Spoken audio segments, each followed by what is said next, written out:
Pero sana minsan marinig nyo rin ang katahimikan ng mga tulad kong takot mapansin.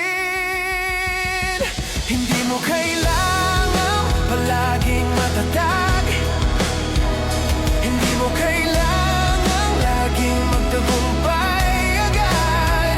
Ang pahinga ay hindi kasalanan, ang luha ay tanda na taong lumalaban.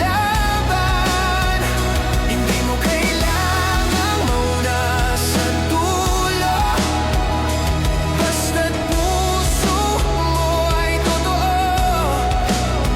Kahit mabagal, kahit mahina, ang bawat hakbang